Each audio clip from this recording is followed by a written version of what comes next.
Hello friends, आप सब कैसे हैं। आई होप आप लोग अच्छे होंगे। मैं भी ठीक हूँ। ये सुबह का टाइम है। मैं सुबह उठ गई थी 6 बजे और हस्बैंड को पानी चाय दी। और ये नाश्ते का मैं आपको दिखा रही हूँ। यहाँ पे मैं बना रही हूँ गोभी का पराठा। तो गोभी मैंने पहले ही कद्दूकस करके और उसको कढ़ाई में डाल के ना, थोड़ा सा जीरा डाल के ना वो तल ली थी। मैं ज़्यादा नहीं तलती हूँ, हल्का सा तलती हूँ। हमको कच्चा ना अच्छा नहीं लगता है। अगर कच्चा बनाओ तो कच्चा भी अच्छा नहीं लगता है, इसलिए मैं हल्का तल लेती हूँ जीरा और लहसुन का तड़का लगा के। तो वही मैं कर ली हूँ। मैं यहाँ पे आप लोगों को एक ट्रिक बता रही हूँ। जैसे कभी कभी होता है ना कि इसमें पानी रहता है, तो पानी रहता है तो वो नहीं हो पाती है। मतलब आप अगर सिंगल बनाना चाहो तो नहीं बन पाती है। तो मैं इसको डबल करके बनाती हूँ। तो एक रोटी पहले बेल लेती हूँ, एक रोटी बेल के उसके ऊपर रख देती हूँ, फिर दूसरी रोटी को उसके ऊपर चिपका के फिर से बेल देती हूँ। तो और यहाँ एक ये दूसरा ट्रिक है। अगर आपको मान लीजिए दिक्कत होती है, नहीं अच्छी लगती है, मान लीजिए लगता है खुल जा रही है, तो आप किसी चीज़ के सहायता से ना यहाँ पे उसको काट भी सकते हैं। और काट के फिर थोड़ा सा हल्का बेल के आप उसको सेंक लीजिए, तो ये और भी अच्छी हो जाती है। किसी को पता भी नहीं चलता है कि इसमें दोहरी रोटी है। तो मैं तो देखिए ऐसे ही बनाती हूँ। आप लोग कैसे बनाती हैं देख लीजिएगा। अगर कभी आलू का बैटर गीला हो जाता है ना, कभी भी गर्मियों में जो आलू मिलती है ना, तो वो पिलपिली सी होती हैं, तो उसका ना गीला गीला होता है, तो वो बनाने में थोड़ा ना मुश्किल होती है। तो आप ऐसे बनाएंगे तो बड़े आसानी से बन जाएगी। इसलिए मैं सोची आप लोगों के साथ शेयर कर देती हूँ। फिर ये मैं यहाँ पे बच्चों के लिए टिफ़िन के लिए पराठा बना दी थी और हस्बैंड खा के चले गए थे। फिर यहाँ मैं बोली अपने लिए चाय भी बना लेती हूँ।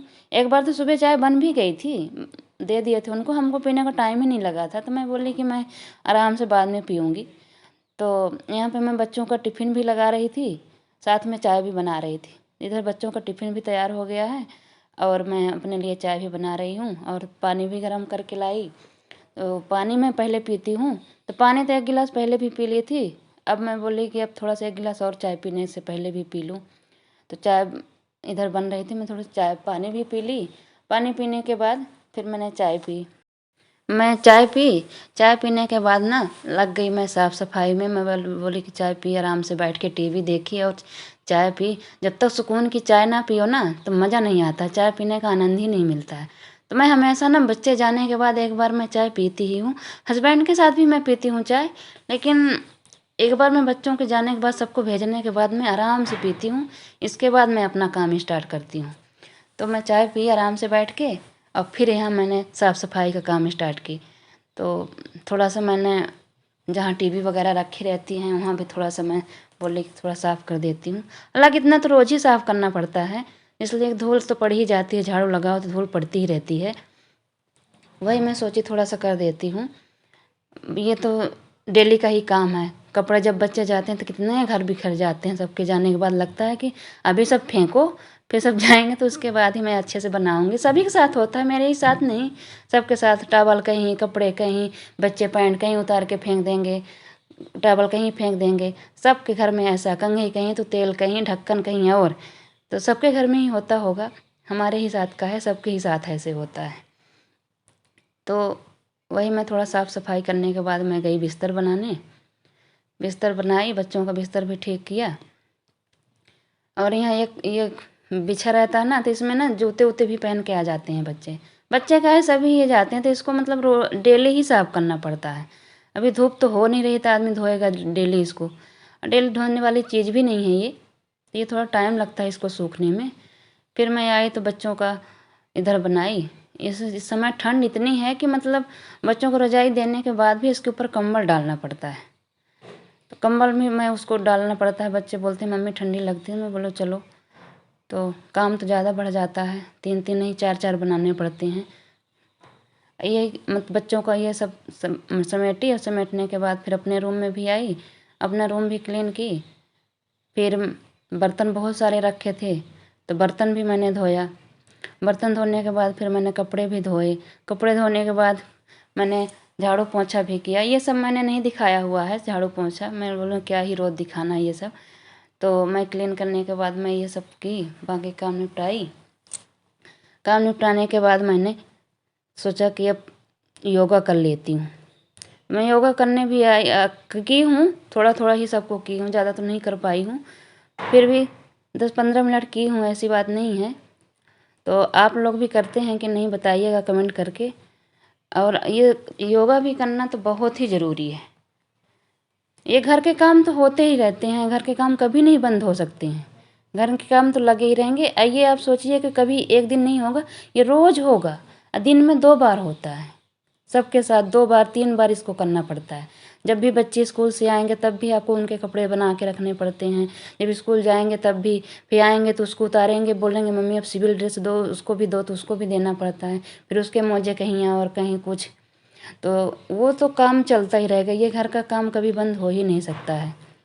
ये सब करने के बाद मैं ना नहा धो के आई हूँ, तो मैं नाश्ता भी आज सुबह, मान लीजिए मैं योगा नहीं कर पाई, सुबह योगा नहीं की, मैं बोली थोड़ा काम निपटा ही लेती हूँ, फिर इसके बाद ही मैं बैठती हूँ, भले आज नाश्ता लेट होगा तो होगा। तो आज नाश्ता मान लीजिए लेट हो ही गया। लेट क्या कि मैंने अच्छे से कर ही नहीं पाया, आज मैंने ऐसे ही थोड़ा सा कुछ कर लिया था, हो गया। तो ये देखिए मैं जो एक्सरसाइज कर रही हूँ, तो ये सर्वाइकल के लिए बहुत अच्छी है। इसमें से आपका पीछे का जो दर्द होता है, रीढ़ की हड्डी का, कंधों का, जैसे खाना बनाते बनाते लेडीज़ों का होने लगता है ना, मेरा तो देखिए बहुत होता है, मेरा हाथ ना बहुत ही दर्द करता है। तो ये 2-3 एक्सरसाइज ऐसी हैं कि जो आप मतलब खाना खाने के बाद भी कर सकती हैं, और जैसे लेडीज़ों को पीरियड वगैरह होती हैं उसमें भी इसको कर सकती हैं। ये 2-3 एक्सरसाइज ऐसी हैं जिसमें आपको कभी बंद नहीं हो सकती है। अगर करना चाहें तो आप इसको कभी भी कर सकती हैं। हम तो देखिए करते हैं, तो मानो इसमें कोई दिक्कत नहीं है कि मतलब इसको खाना खाने के बाद करना है कि खाना खाने के पहले करना है। ये 2-3 एक्सरसाइज ऐसी हैं कि मतलब आप खाना खाने के कभी भी आप कर सकती हैं। जब भी आपको ऐसा लगे कि दर्द होने लगा, आप एक जगह बैठ, चाहे खड़े होके कर लीजिए चाहे बैठ के कर लीजिए। ये दोनों, ये एक्सरसाइज खड़े होके भी अच्छे से हो जाती है और बैठ के भी अच्छे से हो जाती है। जैसे ये है, और मैंने घुमाने वाला किया, हाथ घुमाने वाला हो गया, बाजू को मोड़ के करने वाला हो गया। तो ये सब एक्सरसाइज मतलब आप किसी भी हाल पे हैं ना, तब भी कर सकती हैं। आप टीवी लगा लीजिए, अपने मनपसंद गाना लगा लीजिए, कुछ भी लगा लीजिए, और आराम से बैठ के थोड़ा सा रिलैक्स होके इसको थोड़ा सा माइंड को आप फ्रेश कर लीजिए। इसको एक तरफ दबा के ना हाथ से एक तरफ को छोड़ देना है, सांस लेके फिर छोड़ना है। इसमें बहुत आराम मिलता है, मतलब उसके लिए, सिर दर्द के लिए, पीछे मतलब बहुत ही अच्छा आराम मिलता है हमको, तो भाई मिलता है, वही मैं आपसे बता रही हूँ। हाँ, ये जो मैं कर रही हूँ इसको ज़रूर मतलब खाना खाने के बाद नहीं करना है। खाना खाने में मतलब इसको 3 घंटा का गैप चाहिए ही चाहिए। ये वाली एक्सरसाइज ज़रूर ऐसी है कि मतलब इसको नहीं करते हैं। ये जो 3 एक्सरसाइज अब जब इधर जो मैं कर रही हूँ, ये कोई भी नहीं करना है आपको खाना खाने के बाद। लेकिन जो मैं शुरुआत में की हूँ ना, उनको आप सबको कर सकती हैं खाना खाने के बाद भी। सिर्फ कंधे वाली जो होती है ना, हाँ, बाजू घुमाना, आप बैठ के घुमा सकती हैं, फोल्ड करके घुमा सकती हैं, कैसे जैसे आपको मतलब वो हो ना, वैसे आप कर सकती हैं। ये ज़रूर एक्सरसाइज हैं। ये थोड़ा सा मतलब इसको तो आदमी इसलिए करता है ना, थोड़ा शरीर इधर उधर घुमाता रहेगा ना, तो अकड़न कम आती है। ये भी एक्सरसाइज ना कंधे के लिए ही है, कंधे के लिए है। इसको मतलब ऐसे रीढ़ की हड्डी, इसमें से इतना सपोर्ट मिलता है। और ये वाली एक्सरसाइज तो बेली फैट के लिए है। मैंने आपको ये चीज़ कल भी बताई थी कि बेली फैट के लिए है। इसको आप बहुत अच्छे से कर दीजिए, ये भी बेली फैट के लिए है। मैंने थोड़ा थोड़ा ही दिखाया, फिर वीडियो बहुत ही लंबी हो जाती है, इसलिए मैंने थोड़ा थोड़ा ही करके दिखाया, कट कर दिया है। और ये तो पाचन शक्ति के लिए बहुत अच्छी है, कब्जी नहीं बनती है इससे। ये दोनों मुट्ठियाँ जो बाबा रामदेव बताते हैं ना, कि इसको करके ना पेट नाभि के नीचे रख के ना करो। ये तो होगा, सभी को पता ही है। ये बगल की चर्बी को हटाता है। तो देखिए करने से ही होता है, करना पड़ता है। ये नहीं है कि आप एक दिन करेंगी छोड़ देंगी, फिर एक दिन करेंगी, उसका कोई रिजल्ट नहीं होता है। हाँ, कोई चीज़ महीना, 15 दिन, 2 महीना, 3 महीना, हम तो कहते हैं छोड़ना ही क्यों। फिर ये सब करने के बाद मैं आ गई तो किचन में आई तो पपीता रखा था, मैं देखी कि काटी, तो देखी इसी का नाश्ता कर लेते हैं थोड़ा, अब खाना भी बनता रहेगा। तो काटे तो हालांकि ये पका नहीं था बहुत, ना मीठा बहुत भी नहीं था, तो मैं थोड़ा सा खाई, काटी तो अच्छा नहीं लगा बहुत, लेकिन फिर तब भी थोड़ा खाना बनाते बनाते बज गए थे 12 मेरे को। मैं इसको थोड़ा खाई भी और इधर साथ में खाना भी बनाती गई। और खाना बनाते बनाते ना आज मेरे हाथ से ना एक कांच की शीशी गिर गई, उसमें जीरा रखी थी मैं, तो वो काम और बढ़ गया। तो उसके से खाना खाना के साथ साथ वो भी काम बढ़ गया। उसको भी साफ़ सफाई में लग गए और दिमाग भी ख़राब हो गया थोड़ा सा, इसलिए कांच हो गया था। अब कांच आप जानती हैं कि वो निकलता नहीं है। यहाँ पे मैंने सोया बड़ी और एक आलू डाली हूँ, एक प्याज। इसको मैं सिंपल तरीके से बना रही हूँ, मैं कोई मिक्सर में मसाला वसाला नहीं पीस रही हूँ। इसको सिंपल तरीके से मैं जीरा और हींग का तड़का लगा दूँगी, 2 तेज़ पत्ते डाल के, इसको डाल के और बनाऊँगी। देखिए कि बहुत अच्छी सब्ज़ी बनेगी, ऐसा लगेगा जैसे इसमें ग्रेवी डाल के बनाई गई हो सब्ज़ी। आप भी कभी ऐसे बनाइएगा, ना उबालने का झंझट, ना भूनने का पहले से झंझट, कोई भी नहीं।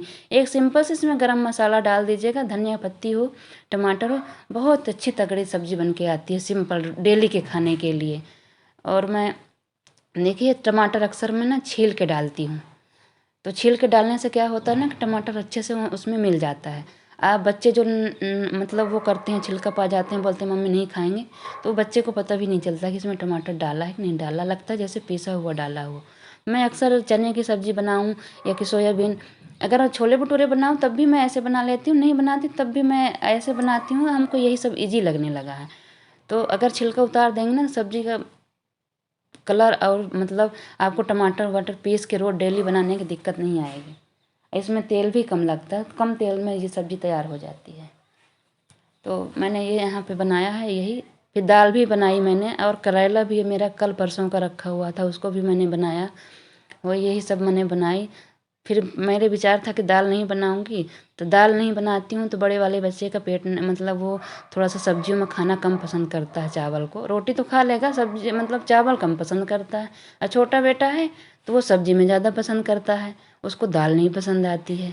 मैं दोनों के चक्कर में पिस जाती हूँ, लेकिन मैं दोनों के ही मन के बना दी, सब्जी भी बना दी और चावल भी बना दिया, दाल भी बना दी और सब कुछ बना दिया मैंने। और मैं करेले की भी सब्ज़ी बनाई।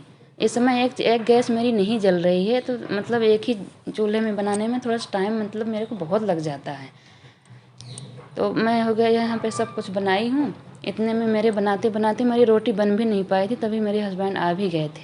मैं सोची देखो आज मेरा खाना नहीं बन पाया, और ये आ भी गए। फिर जल्दी जल्दी बनाए, ये बोले जूस बना दो। मैं बोली जूस मैं आपको बाद में बना के पिलाऊँगी। अब मैं एक चीज़ और बताना चाहती हूँ कि मैं पतीले में ही बनाती हूँ वो चावल। बोलते हैं कि पसा के चावल खाने से ना स्वाद भले उतना नहीं रहता है, लेकिन नुकसान नहीं करता है। इस गैस कम बनती है, गैस के साथ साथ हमारी तो खाने का आदत पड़ गया था, हमको यही वाला चावल स्वाद लगता है, उसका चावल नहीं स्वाद लगता कुकर का। आप कैसे बनाती हैं आप बताइएगा। इस वीडियो को मैं यहीं पे एंड भी करूँगी, अब इससे आगे मैं नहीं शूट कर पाई हूँ कुछ भी। इतने में ही समय बहुत निकल जाता है और वीडियो भी बहुत लंबी हो जाएगी। अगर मेरी वीडियो थोड़ा भी आप लोगों को अच्छी लगी होगी तो सब्सक्राइब और लाइक ज़रूर करिएगा, और अगली वीडियो आने का इंतज़ार करिएगा। मैं कोशिश करती हूँ कि आप लोगों को, हालांकि सब कुछ नहीं दिखा पाती हूँ, पर जितना दिखा पाती हूँ तो ओरिजिनल। यहाँ पर जो मैंने वो डिब्बे दिखाए ना अचार के, तो वो मैंने घर में बनाया था मिर्ची का अचार, तो वही मैं धूप में सुखाने के लिए ले जा रही थी। ये देखिए कितनी गाढ़ी गाढ़ी सब्ज़ी बन के तैयार हुई है, आप देख सकती हैं। इसमें अब धनिया पत्ती डाल देंगे। उधर करेले की सब्ज़ी भी बन रही है और चावल भी बन के तैयार हो गया है। अभी इसके बाद मैं दाल रखूँगी बनाने के लिए। दिमाग में चल रहा था कि दाल बनाऊँ कि ना बनाऊँ, दाल बनाऊँ कि ना बनाऊँ, बेटा खाएगा किसमें। हालांकि वो दूध चावल खा लेता है। फिर मैं वही उसी सब्ज़ी पलट के ना उसी में मैंने बना दिया। मैं बोली कोई बात नहीं, उसका भी मन लग जाएगा कि मेरे लिए मम्मी दाल बना दी हैं। हालांकि रोज़ नहीं बनाती हूँ, कभी कभी उसको बोल भी देती हूँ कि आज आप बेटा दूध में खा लेना। वो दूध चावल बड़े आराम से खुश होकर खा लेता है। तो छोटा वाला तो रोटी में खाता है दूध, लेकिन वो चावल में बड़े आराम से खा लेता है, उसको कोई परेशानी नहीं होती है। अब ये देखिए मेरी रोटी भी बन गई है और दाल भी बन गई है। बस दाल में तड़का लगाना था थोड़ा सा जीरा का। मैं सिंपल ही बनाती हूँ, छोटा फैमिली है, थोड़ा थोड़ा बनाना पड़ता है, लेकिन बस है हल्का हल्का ही सब कुछ बनाना होता है। तो फिर से मैं विनती करती हूँ आप लोगों से, अगर मेरा चैनल में मेरा थोड़ी सी बात कहीं भी अच्छी लगती होगी आप लोगों का, कोई भी तरीका, मेरे बात करने का तरीका, मेरे समझाने का तरीका कुछ भी अच्छा लगता होगा तो ज़रूर ज़रूर मेरे चैनल को सब्सक्राइब करिएगा, लाइक करिएगा। और मैं गुड बाय बोलती हूँ यहीं पे।